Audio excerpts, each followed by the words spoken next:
नमस्कार, जय डुग्गर, जय मां बोली। तुस दिक्खा करदे ओ गुलिस्तान डोगरी खबरें की ते अ'ऊं आं तुंदे कन्नै प्रियंका चौधरी। जेकर गल्ल करचै जम्मू च अज्ज दे मौसम दी ते मौसम इस चाल्ली दा होई चुके दा कि रातीं 3 बजे दे करीब बरखा दी जेह्ड़ी निक्की-निक्की फुहार शुरू होई ते परैंत हुण बी जेह्ड़ी झड़ी ऐ ओह् लग्गी दी ऐ ते बड़े सारे लोक जेह्ड़े अपने-अपने गंतव्य गी जा दे न। किश लोक सिजदे जा करदे न, किश लोक इक बारी परतियै रेनकोट ते छतरियें दा स्हारा जेह्ड़ा ओह् लै करदे न। ओह्दे अलावा जेकर एह् गल्ल करचै किश ऐसे दक्ख जेह्ड़े तुसेंगी हून दस्सने दा अ'ऊं प्रयास करगी, ओह् दक्ख दर्शा करदे न कि किश दिन पैह्ले बी असें तुसेंगी दस्सेआ हा कि चनाह् दा जेह्ड़ा पानी दा स्तर ऐ ओह् काफी ज़्यादा बधी चुके दा ऐ।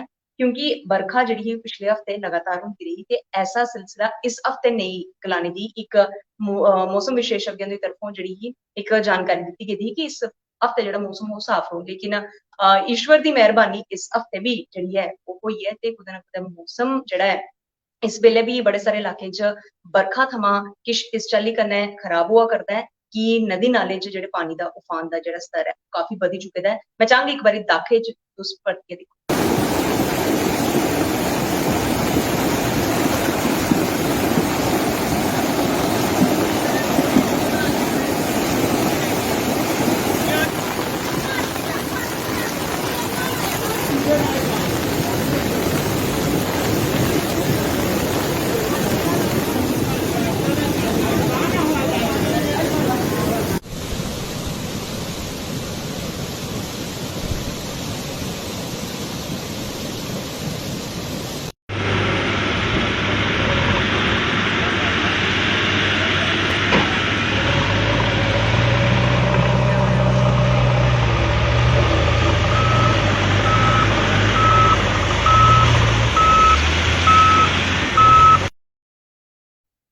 बिल्कुल इस्सै चाल्ली कन्नै गल्ल करचै मौसम दी खराबी दे परैंत कुतै ना कुतै एह्दा असर नैशनल हाईवे पर बी दिक्खने गी थ्होंदा ऐ ते नैशनल हाईवे पर जेह्ड़ी स्थिति इस वक्त JCBयां लग्गी दियां न, कम्म-काज होआ करदा ऐ ताकि कुसै बी मनु गी इक स्थान थमां दूए स्थान तक्कर जाने दी खासी परेशानी निं होऐ।